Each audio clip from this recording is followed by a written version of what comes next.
Hey, and welcome to a new playthrough. I'm going to be playing the Super Mario Brothers in commemoration of today being the 40th anniversary of Super Mario Brothers. I'm playing on the Super Mario All-Stars version on my actual original cartridge because this is the version of the game that I grew up with. And I guess I already passed the pipe. But anyway, this is the one I grew up with, so I thought, hey, Mario's 40th anniversary. I thought it would be cool to do a quick playthrough, which is another thing is I don't usually upload on Saturdays, but considering that it just so happens to be a Saturday and this is going on, I felt like it would be a very good reason to just do it. You know what I mean? So 40 years of Mario. Wow, it's kind of crazy if you think about it. Like, especially if you're someone like myself who grew up with the character as long as, you know, almost as long as he's been around. And I just remember being a kid and, really playing the crap out of this game. Like, the All-Stars version, which has, Mario Brothers 1 and 2, the original Mario Brothers 2, because, the one we got in the United States is not technically the real Mario Brothers 2, so getting to play that and the Lost Levels and Mario Brothers 3 and everything, it's just really, really cool to do that. And of course, I also really love, despite everybody hating it, I really love the live action Mario Brothers movies from the 90s, the movie from the 90s, because it's really great, man. Just so many great games that I got to play over the years because of Mario. And I don't want to get into anything about the state of Nintendo or anything now or how I feel about different things with it. I'm just going to focus on the good vibes of it and everything that, got to come about because of this franchise. Ooh, that was close. So I got to play this. One of my all-time favorite Super Nintendo games. I've already Let's Played Yoshi's Island. We wouldn't have Yoshi's Island if it wasn't for Mario. We got Mario RPG, which I would love to do a playthrough at some point of it. Mario 64, which gave me the first time I've ever had anxiety about dying in a game because of the way Mario drowns, which I don't know why it was that graphic. I don't know why it had to be that graphic, but I appreciate it. Oh man, appreciate it for what it is. Then we've got Mario Sunshine, which is a great sequel to Mario 64. There's the Paper Mario series. There's Mario and Luigi. There's so many great games that came out of it. And if we're really going to talk about this character and be real about it, he's a cultural phenomenon. He's an endearing character. People who don't even play video games know who Mario is. That's great. He broke through so many different boundaries, and Nintendo at one point in time was geared to completely and utterly just take over the world. The only competitor that they had at the time was Sega with Sonic and the Genesis and everything. And that was really cool, I would make the claim that I know is not true, that there was more options for game consoles and stuff back in the day, but in the reality of the situation is no, it was really just Nintendo and Sega. I mean, Atari was around for a while, but by the time Nintendo came out, I think the video game crash essentially killed Atari. And then Nintendo was like the nail in the coffin for it. I mean, I know they stuck around for a little bit. They tried to put out a couple more consoles to compete, but Atari kind of went the same way that Sega eventually did. And that's just that I keep like these bloopers are like dodging my fireballs like they're out in the Matrix. You know, I think it is because game mode's not on. I had to switch some things around, and I, as per tradition, like whenever I play a game on a different console, I forget to turn it on. So I'm gonna probably need to turn it on while the I'm on the flagpole, which means the screen will go black for a second, but that's not a big deal, you know. Let me do that real quick. Anyway, so yeah, so like Atari and Sega both have, I'm gonna have to pause the game because I'm not doing this fast enough. There we go. You know, Atari and Sega both, sorry about that, by the way. Atari and Sega both are now just basically software companies that put out games. But Nintendo has stood the test of time, and you know, yeah, I think I was a little harsh about the Switch 2. I think that it's fine. I still don't currently have any desire in getting one at the moment. Although, you know, never say never. I might wait just a little bit longer just to make sure all the bugs are worked out of it. But when it comes to, you know, how they've been for a while, like I said, I'm not really going to get into it. I'm just going to continue to try and focus on what was always great about Nintendo, and that was, the quality of their games, you know what I mean? The quality of their reputation. And there have been a lot of stinkers, if we're being honest, that have made it and got the Nintendo seal of approval. But, you know, that just happens from time to time. But anything that was made, or well, the majority of things made from Nintendo, it's, you know, as a first party game, has always been good. You know what I mean?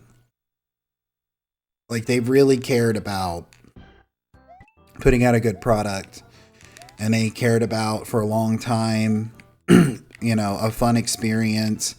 And yes, you know, just to touch on it a little bit, like there's always been, and this is just the nature of companies, you know, every company does this. There has been to an extent a little bit. Come on, Mario. All right, fine. Don't jump on it. Don't jump under it then. There's always like the nature. Which one is it? Was it? There's one of these that's a fire flower, right? Am I crazy? Did I? Okay, whatever. I thought there was a fire flower in one of those.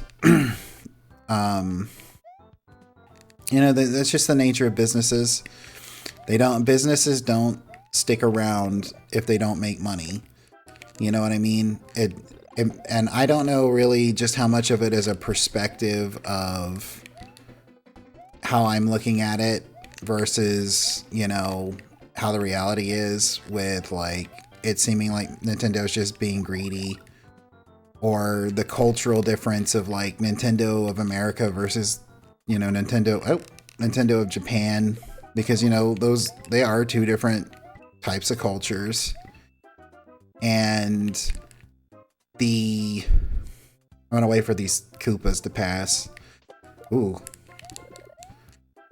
And the philosophy behind how businesses are run, and like, you know, copyright and everything is like completely different. And, you know, there's a bit of a clash there from time to time, but, you know, to finish to saying all of that to say this, like, it is a business and they've got to do things to make money, and they can't keep putting out new consoles and stuff if they don't make money, especially if they have shareholders who, you know, kind of take a lot of the decision making into their own hands about directions they want to go in.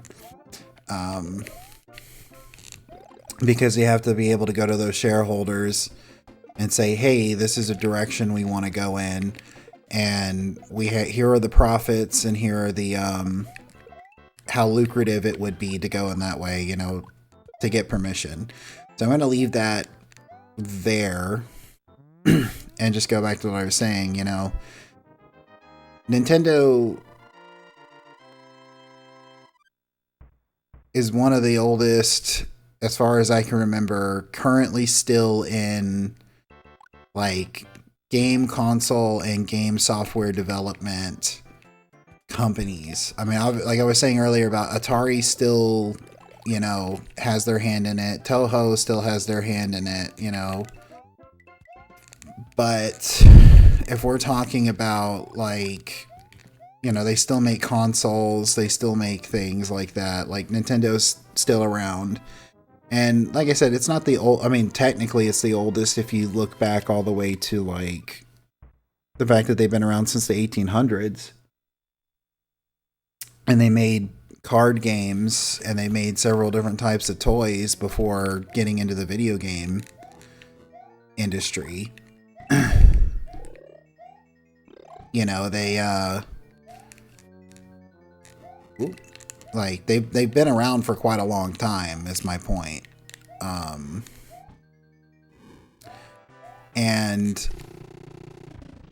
trying to shift back to Mario, I think Mario is one of the reasons that they got revitalized with, you know, making video games like arcade games, and then Mario came along, and then they made their, you know, the Famicom and video games. If we're going to be real, if we're going to be honest about it, I don't think video games would be as big a deal in the United States if it weren't for the fact that the Nintendo Entertainment System was released in the United States and just kind of like blew everybody out of the water.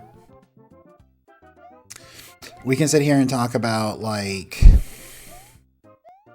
whether or not you like Nintendo, whether or not you like a lot of Nintendo's decisions and all, and that's fine. I'm not criticizing anybody. I'm not like, you know, saying anything negative about. If you have that perspective, that's great, you know, wonderful. But I think that, like I was saying, it would be very ignorant to not look at how important Nintendo and Nintendo Entertainment System and everything. Ah, dang it. Like, I think it would be very kind of ignorant and doing kind of a revisionist history to not take in consideration that, like, Nintendo kind of single-handedly revitalized the video game industry. Because the NES was a big deal, the SNES was a big deal, N64, all of that. Big deal, you know what I mean? And Mario is kind of one of the big reasons for it. I mean, there's also Zelda, there's also Donkey Kong, you know, various other games that they've made. And it goes back to that quality aspect I was talking about earlier. But like I said, if it weren't for the plumber in red, who used to be, I'm not going to take a warp zone. I just don't want to die. There we go. If it weren't for the plumber wearing red and his brother wearing green, like, I don't think people would care as much about video games. I'm just saying. Because, you know, there was the arcade scene. Atari was like, oh, arcade at home. But it was so easy for people to make, first death. Probably going to start dying a lot more often. But if it weren't for people making, or the Atari system, it was so easy for people to just make their own games for it. Second death. That there was just an overflood of games. Ugh, third death. The thing about Mario, Super Mario, the first one, and most Mario games, funnily enough, like, this isn't so much the case in like Sonic, even though the whole concept of the game of Sonic is supposed to be about speed. Is Mario like really needs momentum? If Mario's momentum is killed at all, like, you're gonna probably fall off the edge.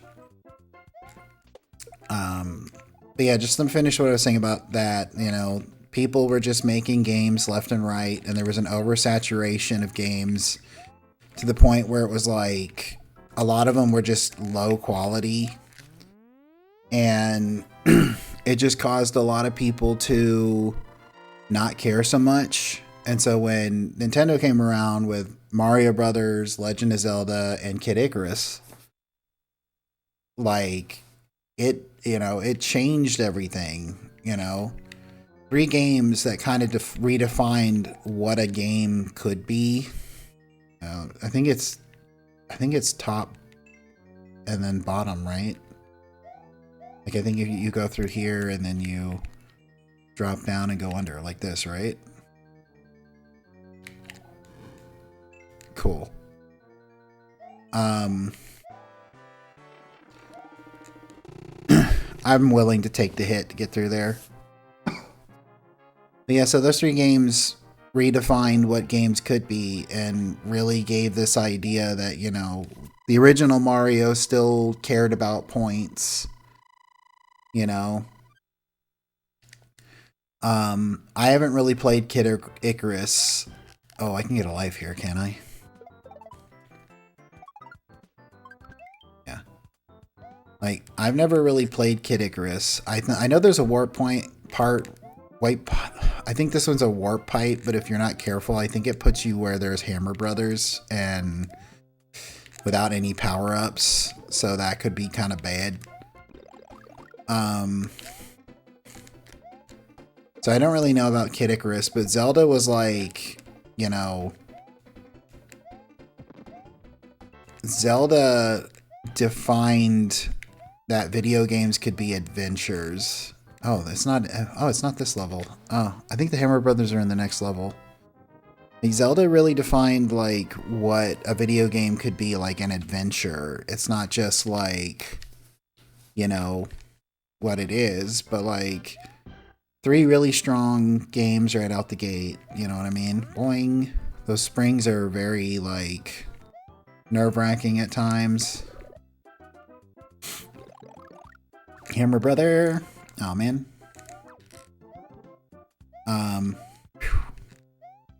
So that's really cool. And getting back to Mario, I keep like going into the history of Nintendo and not like talking about the main star right now. But I guess that's inevitable when trying to like talk about, the character and having been around as long as the character's been around, and like, talking about the games and stuff and what it's a very big impact, so I'm gonna try and move away from Nintendo history and try to get back to Mario for a bit. But yeah, like the first Super Mario Brothers, what can you say about it that hasn't already been said? Probably nothing. That's why I'm not really focusing too much on talking about the game itself. But when it comes to my experience of the game, like, it's one of the ones I played a lot, like I've already said. I mean, I've also played a lot of, as I've said pretty much in every time I play one, I've played more Donkey Kong Country, to be honest, when it comes to like All-Stars or that. But me and my sister, both of my sisters, we would sit down and play the All-Stars cartridge a lot. like a lot. And one of the things was like it would literally be I've got to go. I couldn't stick around. It would literally be one of those things where it's like I'm talking about like it's Friday night. We're starting a playthrough of Super Mario Brothers 1. Usually played Super Mario Brothers 1 more than 3. All Stars, I think. Is All Stars just a single player? Or not All Stars, what am I talking about? Lost Levels, which is the actual Mario Brothers 2. I can't remember if that's like... I can't remember if that is single player or not. I know Mario Brothers 2 is the US version. We would play a lot of Mario Brothers 3, and me and my sister would play a lot of this, and like there would, like I was saying, there would be like literal several weeks in a row that we would start the game over the weekend, play through the entire game, and then the next week do it again. You know what I mean? So we had a lot of fun doing a lot of that. And then as we got older and it was like people working and doing jobs, it would be like, you know, this is where we all, when we all still lived in the same house, like we would do the same kind of thing, sit down and play it, on a Friday night or something like that. But then it was basically like making a more of an event out of it, like getting, you know, getting snacks and stuff, you know, having dinner, and you know, and it wasn't ever anything like we went out somewhere fancy. It was more like, hey, we got some Burger King or ordered a pizza, and you know, we got some snacks and stuff, and we're gonna play through Super Mario Brothers for the 10th million time. And it was always, you know, what's always nice about these old games, and you see a lot of them in newer games as well, even like, you know, newer Mario games and stuff, is like, I don't know, there's something about older games that's like, you could just go back and play them and play them and play them, even if you play them a million times, you know? And I think a big aspect, maybe a big aspect of that is because the story is in the instruction manual most of the time. You know what I mean? Like, I love A Link to the Past, and I've played it a lot, but I'm not gonna lie when I say that, like, even though I prefer A Link to the Past over the original Zelda, like, I think it's in my opinion, it's more fun. I'm not gonna say one is better than the other, because that's just completely subjective. And then it would be like, to what degree do we mean? And it would be like controls and everything, sure, but like, I think one of the reasons I think that the original Zelda is, even though the game is harder, it's, oh, I bumped the table, sorry about that. Even though the game is harder, like difficulty and stuff, I think it's easier to pick up the original Zelda. Oh man, I was trying not to lose that mushroom. The down button on my controller's acting kind of funky. But anyway, so like, because, you know, yes, there's like text to read in the original Zelda here and there, and there's like the I'm dead. Yeah, I saw that happening, like, before it happened. I was like, that I hesitated. You know, there's the intro text that tells you what's going on. Can I at least get to World 7 before I game over? Just simply so I can save it and start around World 7. That's the nice thing about Mario All-Stars, is that even though there is a way to continue in the original NES version, which I don't have a copy of because I didn't have an NES growing up. I'd love to get one, and I'd love to get like physical copies of a lot of the games. But there is a way to continue in the original Super Mario Brothers game if you game over. But like there's not a way to save the game and come back to the world like you can in All Stars. Like if I saved the game and turned it off like right now, I could come back tomorrow and start World 6 over, you know what I mean? We're gonna just try and take our time. There's no rush. I mean, I'm playing the game. This video is gonna last as long as I play the game. But he's gonna spit fire. He's gonna spit. Oh! Got it. And funnily enough, I was worried about it taking a long time, but I'm already at World 7, and I haven't even hit half an hour yet. You know, knock on wood. It may be less than like 45 minutes. You know. But that's fine. It doesn't have to be a super long playthrough. The whole point is just to go through it as like... And even though I've done more reminiscing about Nintendo history, Mario is a big aspect of that. And like I said, you kind of have to talk about Nintendo's history to talk about Mario. But when it comes to this... Man! When it comes to this game, like I was saying, like I had a lot of times playing it. And I know I've said it before. I think it was during Fear the Spotlight. You know, like I was homeschooled. After I got into the 2nd grade, I was homeschooled. And so the reason I bring that up is I remember even for the little bit of time I went to actual public school, Mario was a big deal at the school. Like, Mario was a real big deal at the school. And I remember Mario 64 being a real big deal at the school. But one of the reasons I was bringing that up was to talk about, I can remember getting off from school, coming home, you know, homework and everything be done, and then just play like Mario Brothers or Mario Brothers 3, or, you know, play a little bit. I'm trying to remember if my timelines are right. Playing like Mario RPG.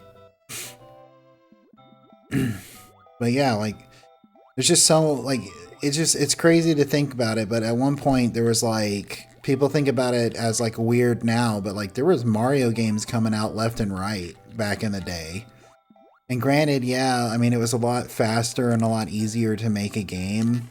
Maybe, I don't know. I don't know anything about game development, so that might just be me making an untrue statement, but what is true is that, like, they're clearly not to the same level of breadth in terms of, like, you know, sheer size. Like, you know, you look at Breath of the Wild and you look at the original Zelda game, you look at Mario, the Super Mario Brothers, and you look at Odyssey, you know, or a more apt, I guess, a more apt, like, comparison would be the original Super Mario Brothers and what is it called? Wonderland or something? I don't remember. I haven't played it. The one where you can turn into an elephant. I don't know. I just, you know, a lot of the new Super Mario Brothers stuff doesn't really seem... Sorry, I bumped the mic. I apologize for that. The new Super Mario Brothers stuff... Like, I played the one on the DS, I played the one on the Wii, but it never really seemed to capture my attention or imagination. This is the one that always gets me confused. cool. So that was right. At least it tells me when I'm doing it right.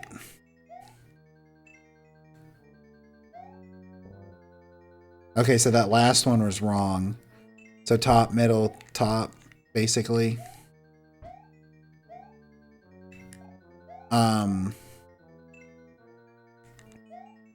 You know, like that just didn't seem to really do a lot for me. But the thing that I kind of like about Mario, and I liked Odyssey, but I didn't like how much story there was in Odyssey, if I'm being honest. Because unless it's like a Mario RPG game or something like that, like, I kind of feel like the best thing about Mario is that there's not a bunch of story in your face all the time. Mario 64, Mario Sunshine, Mario Galaxy, like, there was story and there were cutscenes and there were like people you can talk to that told you elements of story, but it never got in the way. And, you know, I'm not trying to make some claim that that's how they are now, that all the Mario games are like that now. This is more kind of like, I guess, in a general broad sense of games altogether, is that, like, I feel like a lot of games these days, and I'm not going to harp on this for long, I feel like a lot of games these days are too focused with, like, either being a cinematic experience, which is like, it's a video game, it's not a movie, or it's like too focused on trying to tell this like grandiose story and everything, which is great, it's fine, but at the same time it's like they neglect gameplay and neglect, you know, why is it fun to go back and play Super Mario Brothers, the original game, but it might not be more, you know, all that interesting or fun to go back and play some other games? It's like, well, one thing I think is like, it's short enough that you could, oh, gotta be careful, that lack of two, there we go. It's short enough that you could probably, you know, look, it's been half an hour and like, I'm already on the last world. You know what I mean? And I've been I haven't been trying to rush through the game, but at the same time, like, I haven't exactly gone as slow as I possibly can. I haven't taken any warp zones, or I've only taken like a handful of warp pipes. But the game's not, you know, so long that you can't play it and get through it in a few hours or something, you know. It's like, even like Zelda 2, The Adventure of Link. Ah, man, like, that one is straight up like a role-playing game. Action, adventure, role-playing game. Like, it's not that it has role-playing elements, it is a role-playing game. So there are times when you have to like stop and grind, or you don't have to if you're really, really good at the game, but, well, no, actually you do, because you have to have like, to get the different spells in the game. Well, right in the hole, man. As long as I can keep getting that life, it's not a big, oh man, 2 lives. I have a feeling I'm going to die on and like game over either on level world 8-3 or 8-4. 8-3 because there's just an insane amount of like Hammer Brothers, and unless I've got like a Fire Flower, which I've had a hard time hanging on to for some reason. And one of these days, I'm going to learn not to do that. But yeah, anyway, so I'll probably game over here in a minute, and then that's fine. There's no real penalty for that. You know, I never said I was going to do this without gaming over, and I don't think it really matters. But going back to what I was saying, Zelda 2, The Adventure of Link, which I'd love to do a playthrough at some point. I'm just kind of concerned about the whole copyright issue. You know, when I jumped, I was like, you're making the same mistake you've made the last, what, 3 deaths? But, You know, that's one that I would probably end up having to grind off screen. Because like I said, you do actually have to like almost max out your level for the magic.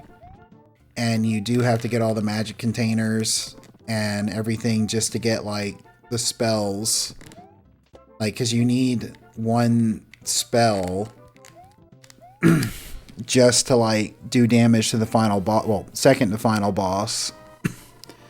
And they won't give it to you unless you've got all the magic containers and have maxed out your magic. So you do have to grind. So yeah. But as I was saying, I don't want to, you know, talk about Zelda. Maybe I'll go into more details about that when the next Zelda game I play. Which, if it's not Zelda 2, because I haven't really figured out if I want to risk it or not. I did that one video not too long ago, and by that I mean like a few days ago, the joke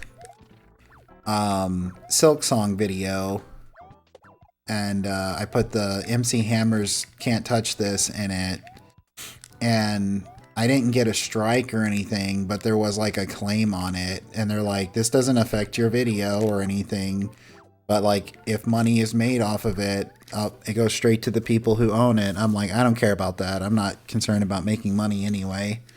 Like, I have a job that pays me well, really well actually. Like, this is just a hobby for fun. I don't care about making money off of this. If I ever did, it would literally be whatever money I made would go straight to buying stuff to do for the channel, you know. Mario.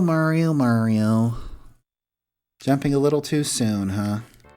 Anyway, so it would be like, you know, oh, I want to buy this game. I mean, I bought a handful of games, and I've talked about it before. I think it was when I did Luigi's Mansion that, like, my GameCube died, so I bought a new one, and it works perfectly fine, you know, like, as long as it doesn't die for another 20-something years, like the first one, like, everything should be good on it. Ouch. But, like, I was saying, go for it. I just bought a GameCube, and I just bought a handful of GameCube games, a couple of which I used to have, and that was Agent Under Fire and Nightfire, because I really wanted to get those back. Metroid Prime 1 and 2, which I used to have, so I wanted to get those back too. That's where I'm going to game over.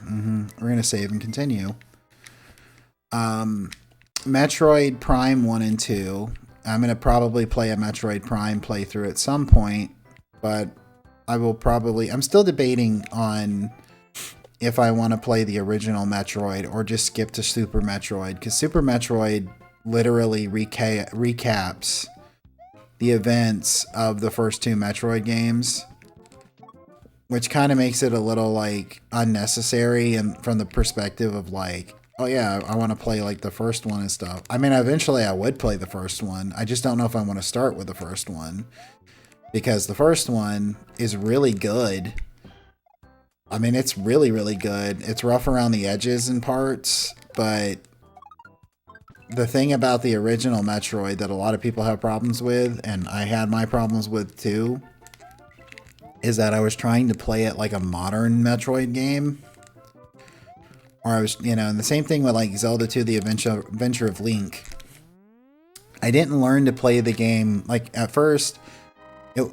So when I eventually got to the point where I actually first completed the game, both Metroid and Zelda 2, what happened there? I landed on that turtle. So both in Metroid and Zelda 2, the Advent... What the heck is happening, dude? I think Mario's just trying to throw the game.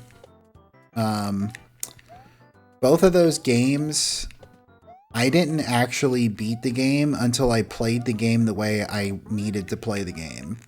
Like, I was trying to play the game my way, and it didn't work, basically, is what I'm saying. Like, I think good game design is you can do that, but I think there's, like, kind of an intention behind how you're supposed to do things, to an extent. And for Zelda 2, The Adventure of Link, it was, this is an RPG, and I've got to take time to actually grind out some levels. And there is a way to do it efficiently, and the way to do it efficiently is to try and level up before you beat a boss of a temple or a palace. I think they call them palaces in that one. Oh, got me with that double tap. Oh yeah, there's no checkpoints on World 8, isn't there? That's fine. At least in this level, I can, if I don't die on my way, I can at least try and get that life. Which, you know, means that as long as I get the life, after, you know, as long as I don't die until after I get the life, you know, I keep netting it, so it's like I'm not, like, losing lives. That's a bit of a problem. For this reason, actually. There we go.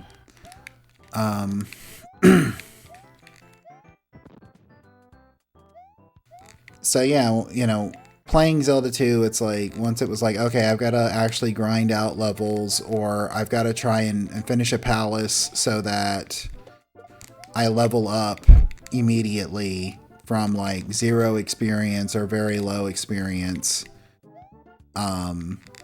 So that, especially when you get to those later levels, like, try to knock out as many of the, like, early stage levels as you can, so that when it starts getting into, like, the 4s or 5,000s, like, experience needed, it's, like, basically just because you complete a temple or something like that, you know? But going back to Mario, for the 5th millionth time of, like, having my digressions about other games, yeah, man, like, Mario is great. You know, when I was younger, you know, like a lot of people, I had this, like, desire to work at Nintendo, and I used to want to develop games too, learning what I would need to do as, like, an artist to make games. I don't know. I don't think my skill level is great enough for something like that. I could probably do some concept art kind of stuff. But I don't know, like, other than it would be fun to maybe work on a project and come up with some stuff, like, I don't really think I'm cut out for that, you know? And I don't know how much of it would be, like,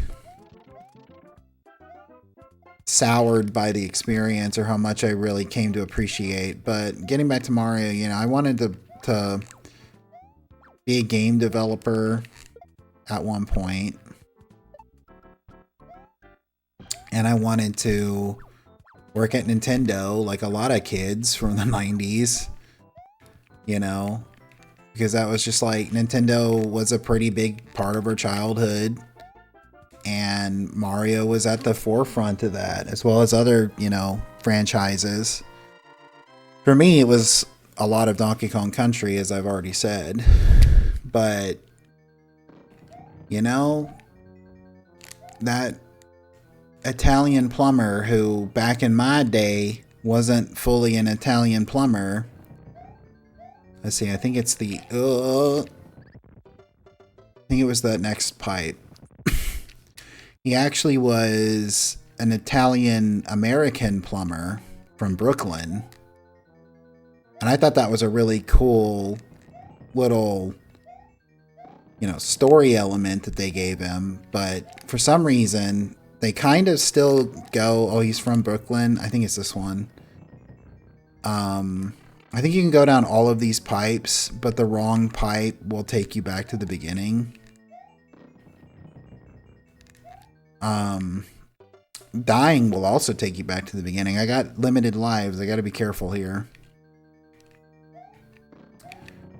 You know, and I think if I remember correctly, I did watch the more recent Chris Pratt Mario Brothers movie. I think that he was in Brooklyn. I think they were from Brooklyn still. But, like, I don't know, like, it used to be more like a big part of his character, you know what I mean? It wasn't just he was Italian. Like, they kind of, I think they've changed it to where the Mario Brothers are more Italian and less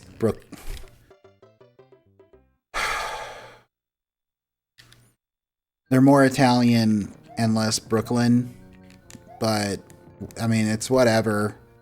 At the end of the day, it's just, you know, when you got something like the Super Mario Brothers Super Show, which was pretty cool. I mean, I watched a good deal of it, both as a kid and an adult. And, like, you know, it's definitely more geared towards kids. And there's a lot of, like, parody stuff. Like, they didn't really know what to do for it.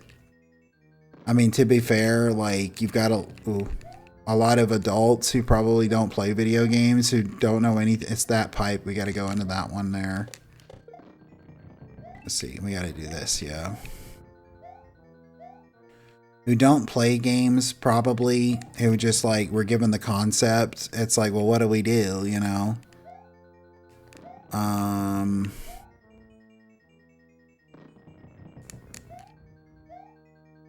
Was it that one? It was that one, wasn't it? Cheap, cheap, you bastard. That was game over, right? Run it back. We're doing it again. Video doesn't end until I beat the game.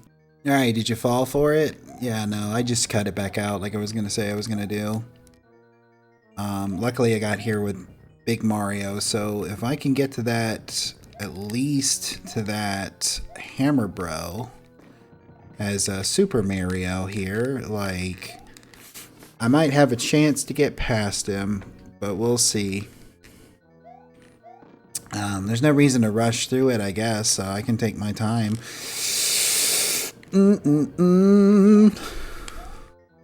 It had to happen, didn't it? It had to happen literally when I said, take my time.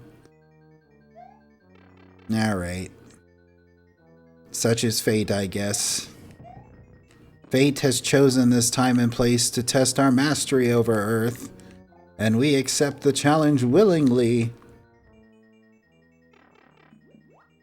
But, yeah, you know, I don't remember what I was talking about before I cut the video, but, Mario, 40-year anniversary, that's great, isn't it? Like, we gotta send him a card. You know, most people, when they work somewhere for 40 years, are on the verge of retirement. Hopefully Mario isn't. I know Charles Martinet, retired a few years ago. Alright, I'm back. And, I did well enough to have a fire flower. So, you know, I'm not gonna stop spamming fire, basically. Like, Mario's like, he's gonna light everything up, you know, so, at this point, hopefully I can get back to the nemesis of, the Hammer Bro, so I can take out my frustrations on him with a fireball.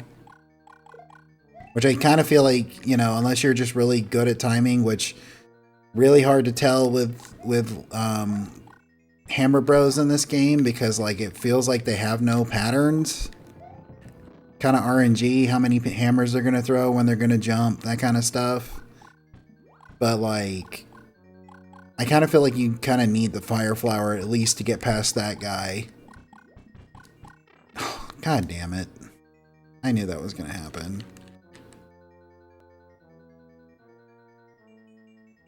I don't even know if I should even try and continue at this point.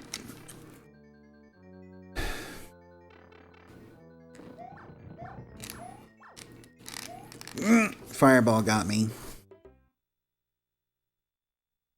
Did you hear me, like, gripping the controller?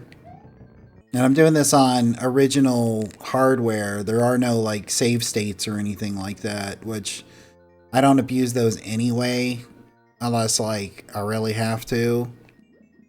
Like, you know, I usually, if I'm playing a game that has save states, I usually just kind of save the game with it. Especially if I'm doing a recording, because it's like, you know, go. Ah, we got each other. I do the save state to like,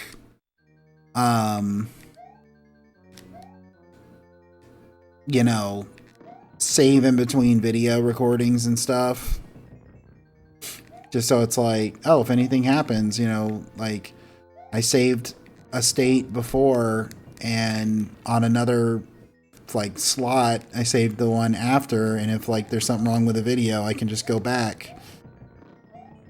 Kind of deal. That's usually what I use those for. But to me, that's like not really much different to just saving the game like I did with Silent Hill, I think it was, or what I was doing with Silent Hill, and some other game, Fatal Frame, where I would save the game, you know, on different save files during a session, and then if anything happened, I'd just go back if I needed to, which luckily I didn't, because I really like, especially when I play like a kind of blind playthrough like that, where I kind of knew, you know, I knew what I was doing to an extent because I'd watched playthroughs of it, but I was like, this is the first time I'm playing a lot of this. But I like to try to keep my playthroughs and stuff as authentic as possible. Oh, you bastard. You see him fake me out? He didn't, not only did he jump, he didn't throw any hammers. I got 3 lives. Wicca wicca 3 lives. Hey. I don't know. Honestly, at this point, I'm going to put this audio clip in because I think I'm actually going to cut out a lot of these attempts. Especially when I'll probably put a text on the screen where it's like, you know, I've cut out X amount of attempts because I don't want the video to drag on or anything. So if I don't think I said or did anything of note, then I'm probably just going to cut that bit out. I'm going to do some heavy editing on this part, I think.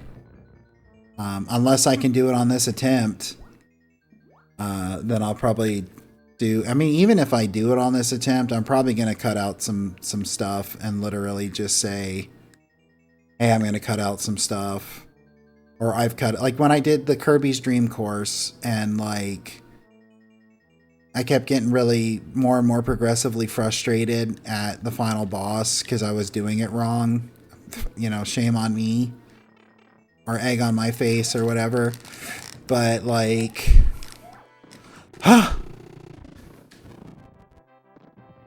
Anyway, yeah. So I did that. But, yeah, here we go. Like, Mario gets a mushroom. Toadstool, which I'm calling her Toadstool because that was her name for a long time, even though it was Peach in Japanese. We had Toadstool all the way up until Mario 64, and then she said her name was Toadstool Peach. So thank you, Mario. The kingdom is saved. Now try a more difficult quest. Nope. Absolutely not. Maybe I would have if, like, I didn't just balls up on the last world like that. But it's basically the same game over, but the Koopas are replaced with the Buzzy Beetles. But yeah, hey, you know, this has been my 40-year anniversary Mario special. Like, I'm glad Mario's been around for this long. You know, it's almost been as long as the 40 years it took me to, like, play the game. This, you know what I mean? Anyway, but yeah, like, if you watched all of it, I know I'm going to cut stuff out. I'm already going to admit, like, I'm cutting stuff out. I might even cut 1 or 2 of the attempts of the 8th world out, depending on how many times I had to go through that. But if you watched the video and you watched all the way, I appreciate it. I hope you have a great rest of your day. Bye.